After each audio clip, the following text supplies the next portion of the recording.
2025년 국운을 예언한 타너스님 총모음. 2025년 을사년 그가 말한 한반도 통일의 시기가 왔다. 오늘은 타너스님이 남긴 예언들 중 2025년 국운을 예언한 내용들을 살펴보겠습니다. 여기에는 윤석열 대통령의 계엄령과 그 뒤로 찾아올 지도자, 그 지도자가 이끌 한반도 통일까지 예언되어 있습니다. 타너스님은 한국이 낳은 위대한 학승이자 예언가로 불교는 물론 유교, 도교 등 동양 사상의 전반을 섭렵하며 시대를 꿰뚫는 통찰력을 발휘한 인물입니다. 특히 그는 동양 철학의 정수로 꼽히는 화엄경과 주역의 권위자로 당시 누구도 쉽게 풀어내지 못한 난해한 사상을 명쾌하게 해석하는 데 탁월한 능력을 보였습니다. 스님은 학문의 깊이뿐만 아니라 놀라운 예지력을 통해 많은 사람들에게 경외심을 안겨주었습니다. 1995년 일본 지진으로 큰 피해가 발생했을 때 그는 생전의 주역을 통해 이 재난을 미리 예언했던 사실이 언론에 보도되며 화제가 되었습니다. 뿐만 아니라 그는 1950년 한국전쟁과 울진 삼척 공비 침투 사건, 베트남 전쟁의 결과 등 현대사의 굵직한 사건들을 정확히 예견하며 그의 능력을 입증했습니다. 1983년 타너 스님은 자신의 임종 시간을 정확히 예언한 후 열반에 들었고 그의 몸에서는 13과의 사리가 나왔습니다. 이 일화는 스님의 영적 경지와 더불어 그의 삶이 단순한 수행자의 그것을 넘어섰음을 보여줍니다. 스님은 단순한 예언가를 넘어 인류의 미래를 우주적 관점에서 바라본 철학자이기도 했습니다. 그는 한국은 세계 문명의 중심이 될 것이라며 한반도 통일과 새로운 문명의 도래를 예고하며 우리 민족의 역할을 강조했습니다. 그의 통찰력은 단순히 미래를 내다보는데 그치지 않고 우리가 나아가야 할 방향을 제시하며 오늘날까지 깊은 울림을 주고 있습니다. 1장 새로운 시대의 문이 열리다. 타너 스님은 1999년 대한민국이 800년 만에 대운의 문호를 열었다고 선언했습니다. 이는 단순히 민족적 운명을 넘어 세계사의 중요한 전환점이 될 사건으로 보았습니다. 당시 사람들은 미스터리한 이 선언의 의미를 온전히 이해하지 못했지만 스님은 확고한 어조로 말했습니다. 800년 대운이 이 땅에 열렸다. 그 대운은 우리 민족이 새로운 시대를 열어갈 준비가 되었음을 의미한다. 그리고 2020년이 되자 스님은 그 대운이 확정되었다고 전했습니다. 이제 시간이 무르익었다. 2025년 을사년 통일의 문이 열릴 것이다. 우리 민족이 세계의 중심으로 나아갈 준비를 마칠 시점이다. 그가 말한 2025년은 단순히 시간의 흐름이 아니라 우리 민족이 새로운 시대의 주인공으로 거듭나는 시점이었습니다. 그는 이 예언의 근거를 도참서 격암유록과 정육결에서 찾았습니다. 도참서에는 을사년 즉 2025년이 통일의 해가 될 것이다 라는 기록이 남아 있습니다. 거기에는 용사적 구희월야라는 문구를 인용했습니다. 이 문장은 문자 그대로는 용과 뱀이 붉은 개와 함께 기쁨의 달을 맞이한다는 뜻입니다. 하지만 여기에는 깊은 상징이 숨겨져 있습니다. 용과 뱀은 우리 한반도를 상징한다. 용은 남한을, 뱀은 북한을 뜻한다. 붉은 개는 대변역의 기운을 나타낸다. 이 세 가지가 함께 어우러질 때 통일의 기쁨이 찾아온다. 이것이 바로 기쁨의 달의 의미다. 이러한 미스터리한 예언 속에서 한반도의 통일은 단순한 국가적 사건이 아니라 역사의 흐름 속에서 필연적으로 다가올 국운임을 드러냅니다. 2장 숫자로 본 통일의 비밀. 타너 스님은 숫자 속에 숨겨진 미래의 비밀을 꿰뚫어 보는데 능통한 분이었습니다. 그는 이렇게 예언했습니다. 6.6, 7.7, 3.3, 4.4라는 숫자들을 보아라. 이 안에 통일의 비밀이 담겨 있다. 라고 말하며 이 숫자들이 단순한 계산을 넘어 통일 한국의 시기를 명확히 보여주는 상징이라고 설명했습니다. 6.6은 일제 강점기의 36년을 의미합니다. 이는 우리 민족이 겪은 잃어버린 시간을 나타내는 숫자입니다. 반면 7.7은 1945년 8월 14일 광복 하루 전 일본이 항복을 선언한 날입니다. 이 날은 음력으로 7월 7일, 즉 7.7에 해당하며 잃었던 것을 되찾은 기쁨의 상징입니다. 이제 3.3과 4.4를 통해 한반도 통일의 구체적인 시기를 살펴봅니다. 스님은 이렇게 풀이했습니다. 3.3이 무엇을 뜻하느냐? 그것은 12 곱하기 3이라는 계산으로 한 주기인 12년을 3번 반복한 것을 의미한다. 그리고 또 한 번 12 곱하기 3을 해서 더하면 총 72년이라는 시간이 나온다. 바로 이 72년이 휴전 이후 한반도가 통일로 나아가는데 걸리는 시간이다. 1953년 7월 27일 한국전쟁 휴전 이후 72년이 되는 해가 바로 2025년 을사년이다. 즉 72년이라는 숫자는 전쟁의 상처가 회복되고 남과 북이 하나가 되는데 걸리는 긴 여정을 상징합니다. 4.4는 이를 완성하는 단계로 음력 날짜와 연결됩니다.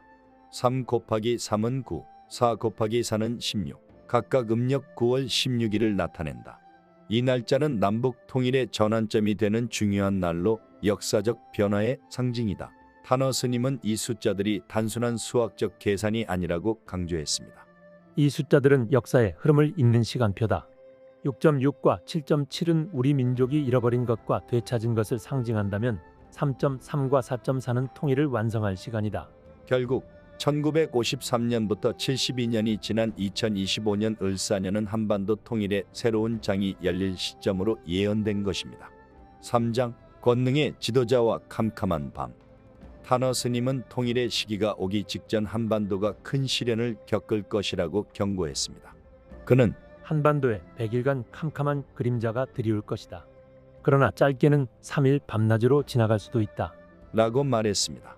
스님은 이 시기가 혼란과 공포를 동반하지만 결코 영구적인 것이 아니라고 강조했습니다. 이것은 새로운 시작을 준비하기 위한 어둠이다. 반드시 지나갈 것이다.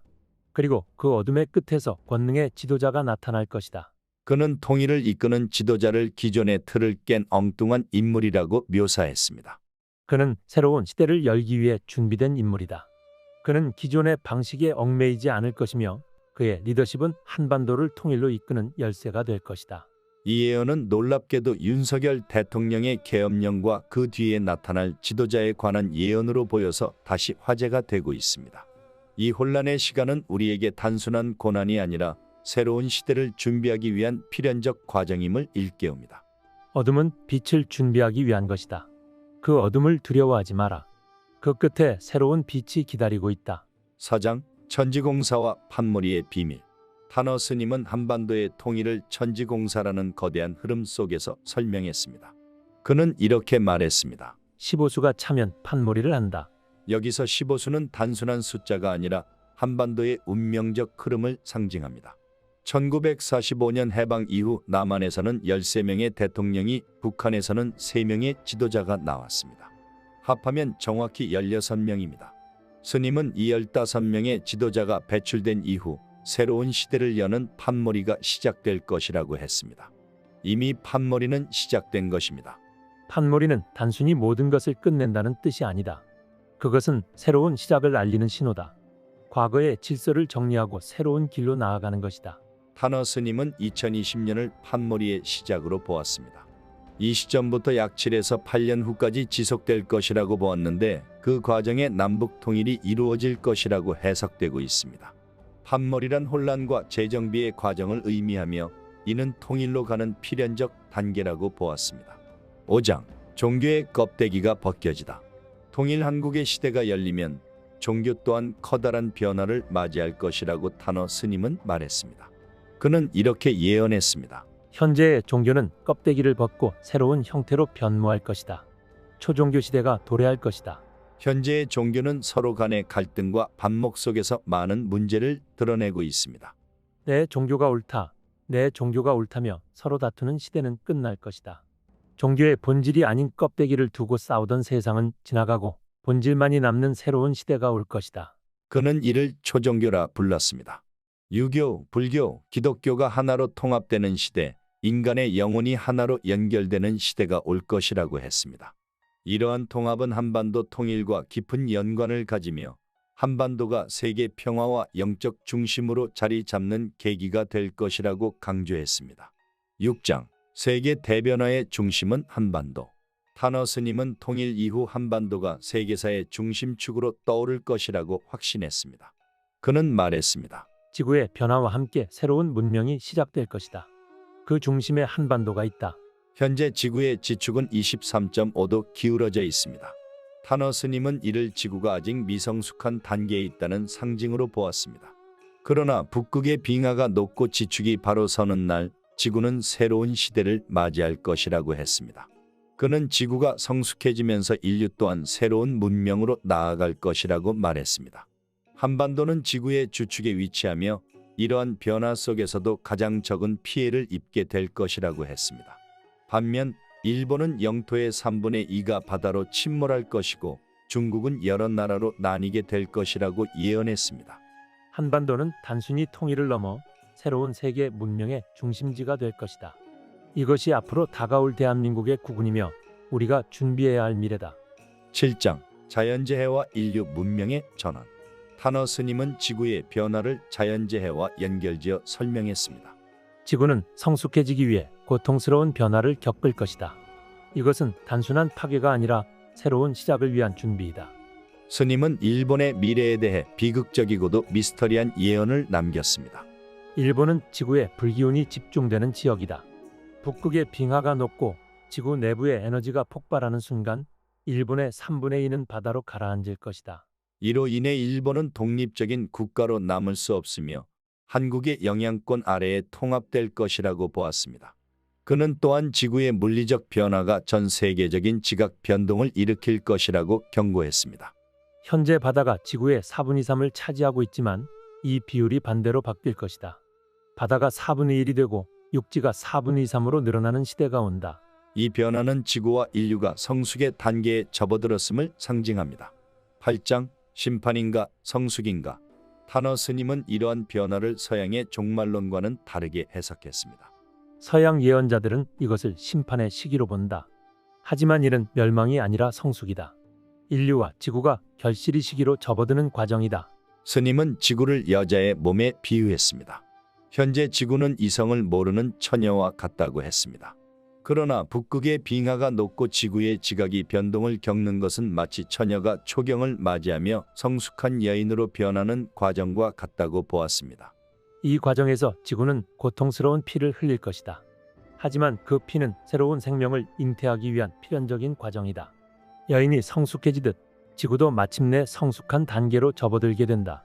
스님은 이 시기에 인류의 60에서 70%가 사라질 수 있다고 경고했습니다. 그러나 이는 멸망이 아니라 새로운 문명을 열기 위한 결실의 과정이라고 강조했습니다. 9장 한반도 통일 그리고 세계의 중심. 타너 스님은 한반도가 인류 문명의 열매를 맺는 땅이 될 것이라고 예언했습니다. 한반도에서 통일이 이루어지면 이는 단순한 민족적 사건을 넘어 세계적 변화의 중심으로 작용할 것이다. 그는 남북 통일이 세계 문명의 통합으로 이어질 것이라고 확신했습니다. 지금은 작은 한반도의 문제가 나중에는 전 세계가 주목하는 문제가 된다. 한국의 통일은 세계 평화와 새로운 문명의 출발점이 될 것이다. 그는 또한 우리 선조들의 덕으로 한국이 큰 복을 받을 것이라고 했습니다. 우리 조상들은 적선을 통해 이 땅에 복을 쌓았다.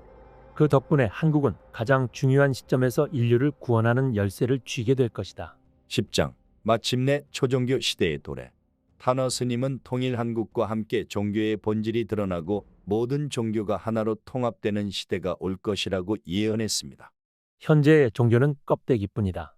본질이 드러나지 않은 상태에서 서로 싸우고 갈등할 뿐이다. 그러나 초종교의 시대가 도래하면 모든 껍데기가 벗겨지고 진정한 영적 통합이 이루어질 것이다. 스님은 이 새로운 시대를 모든 종교가 하나로 합쳐지는 종교의 융합으로 설명했습니다. 유, 불, 선은 각기 다른 언어로 같은 진리를 이야기해왔다. 이제 그 진리가 하나로 통합되어 인류의 영적 중심을 이루게 될 것이다. 그는 이 초종교 시대가 한반도에서 시작될 것이라고 강조했습니다. 한국은 세계의 신도, 즉 영적 수도가 될 것이다. 이곳에서 인류의 새로운 영적 길이 시작되고 세계 문명이 다시 태어날 것이다. 11장 세계사의 한반도. 타너 스님은 통일 한국이 세계사에서 차지할 위치를 매우 높게 평가했습니다. 한국은 단순히 통일로 끝나지 않는다. 이 땅은 세계 문명의 시작과 끝을 결정짓는 중심이 될 것이다.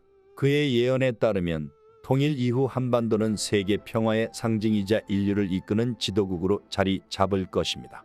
한국 문제의 해결은 곧 세계 문제의 해결과 직결된다. 한반도에서 시작된 변화가 전 세계에 영향을 미치고 새로운 문명을 시작점이 된다.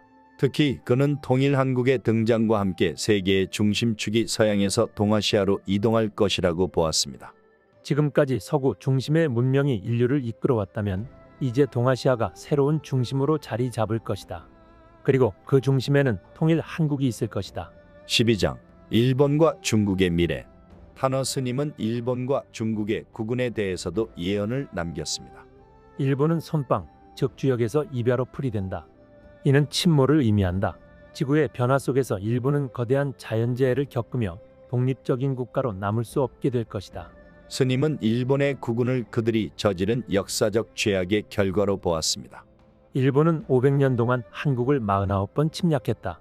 그 죄악의 업보가 이제 돌아올 것이다. 그러나 이 재앙은 멸망이 아니라 새로운 시대를 맞이하기 위한 변화다. 그는 또한 중국이 여러 나라로 나뉠 것이라고 예언했습니다.